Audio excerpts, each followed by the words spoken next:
विभा और वैभव के विवाह को मुश्किल से 5 वर्ष ही हुए थे कि दोनों के मध्य वैचारिक मतभेद इतना बढ़ गया कि नौबत तलाक तक आ पहुंची। उन्होंने इस समस्या का समाधान करने के लिए विवाह विच्छेद करना ही उचित समझा।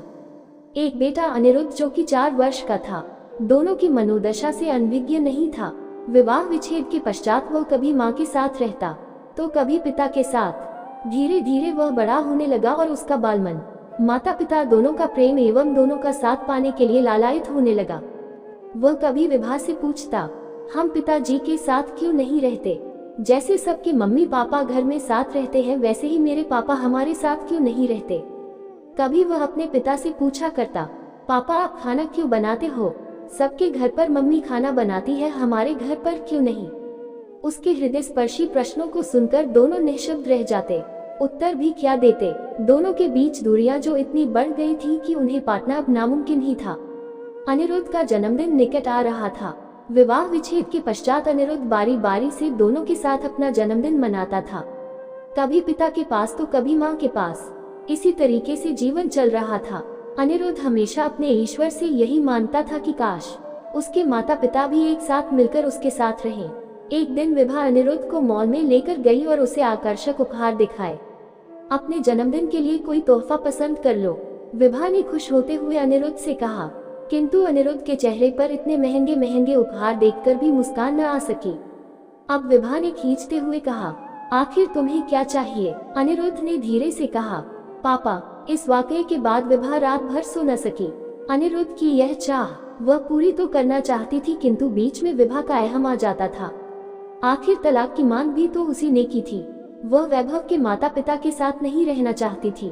वैभव को अपने परिवार के साथ रहना था, किंतु विभा को उस छोटे से शहर में, उस छोटे से मकान में घुटन होती थी। वह तो हमेशा ऊंचे सपने देखती आई है। वह हॉस्टल में पली बड़ी लड़की थी। आखिर कैसे अपने सपनों के आकाश को छोटा करके घर की चारदीवारी में कैद होना स्वीकार कर लेती? उसे उसी जीवन की आदत हो चुकी थी। आखिर कैसे वैभव उसके माता पिता और बाकी सारी गृहस्थ जीवन की जिम्मेदारियों का निर्वहन करना स्वीकार कर ले? वह तो उन्मुक्त गगन में विचरण करना चाहती थी। उसे पूरे गगन का परिमाप करना था। उसे अपना ससुराल रत्ती भर भी पसंद नहीं था। उसने वैभव से अलग रहने के लिए कहा, किंतु वैभव माता पिता से अलग रहकर कैसे जी सकता था? और इसी कारण उसने विभा को तलाक दे दिया। विभा के अहम का प्रश्न था और इसी ईगो में उसने वैभव को धमकी दे डाली कि या तो अपने माता पिता के साथ रहो या मेरे साथ। यदि तुम माता पिता के साथ रहोगी तो मैं हरगिज तुम्हारे साथ नहीं रहूंगी। विभा को लगता था कि वैभव को उसकी बात माननी ही पड़ेगी। तलाक तो वह उसे देगा नहीं, किंतु बस इसी कश्मकश में उसका और वैभव का तलाक हो गया। कभी कभी जीवन का यह एकांत विभा को अत्यधिक खलता था।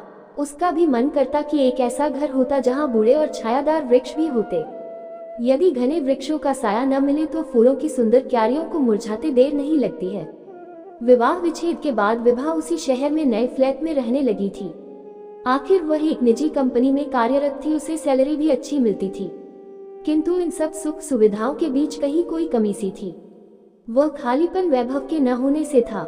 आज भी उसके मन में कभी कभी एक ऊक सी उठती, यदि वह अपने अहंकार के चलते वैभव से तलाक नहीं लेती तो उसका कितना सुंदर परिवार होता। एक छोटा सा घर जिसमें अनिरुद्ध, वैभव और उसके माता पिता। उसे अनिरुद्ध की कस्टडी तो मिल गई थी, किंतु वह अनिरुद्ध को एक घर नहीं दे पाई, बुजुर्गों का सानिध्य नहीं दे पाई। पूरी रात इसी असमंजस में व्यतीत हो गई और फिर अगले दिन विभा ने एक महत्वपूर्ण निर्णय लिया। वह अनिरुद्ध को लेकर अपने ससुराल जा पहुंची।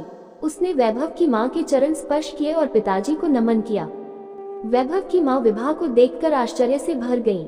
विभा ने अश्रुपूर्ण नैनों से कहा, मां मुझे माफ कर दो, मैं आप सबके साथ रहना चाहती हूँ।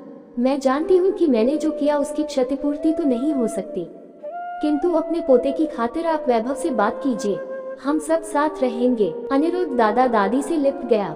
दादाजी उसे पार्क घुमाने ले गए, वहाँ उन्होंने ढेर सारी बातें की। अनिरुद्ध रात को दादी के पास सोया। देर रात को जब ऑफिस से वैभव आया तो विभा को घर में देखकर हतप्रभ रह गया। आज भी विभा को देखकर उसके मन में प्रेम का एक सागर हिलोरे लेता था, किंतु विभा की जिद के सामने उसका प्रेम हार गया था। वह चुपचाप अपने कमरे की ओर बढ़ने लगा तो माँ ने आवाज दी, बेटा हाथ धोकर आ जाओ, हम सब खाने पर तुम्हारा वेट कर रहे हैं। सभी ने एक खुशनुमा माहौल में खाना खाया और फिर रात को वैभव घर के सामने बने लॉन में टहलने के लिए चला गया। वह विभा के मन की बात अभी समझ नहीं सका था। उसने सोचा हो सकता है एक दिन के लिए अनिरुद्ध के कहने पर यहाँ आए हो, कल चली जाएगी। लेकिन तभी विभा ने पीछे से जाकर धीरे से उसके हाथ को पकड़ते हुए कहा, वैभव क्या फिर से मेरे साथ जीवन के रास्तों पर चलना स्वीकार करोगे? क्या हम दोनों मिलकर जिंदगी का ये लंबा सफर तय नहीं कर सकते? अब मुझसे और अकेले नहीं जिया जाता। मैं माँ बाबू जी के साथ यहीं इसी घर में रहूंगी।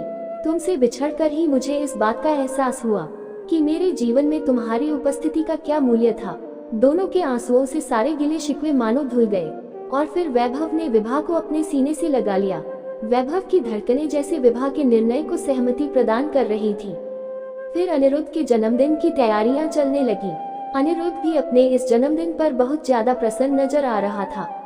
आखिर उसे उसका पसंदीदा उपहार जो मिल गया था, पापा मम्मी दोनों का साथ और साथ में दादा दादी का आशीर्वाद, जन्मदिन की खुशियों में बढ़ोतरी हो गई। दोस्तों, वीडियो अच्छी लगी हो तो वीडियो को लाइक, कमेंट्स और शेयर करके हमारे चैनल को सब्सक्राइब भी करें।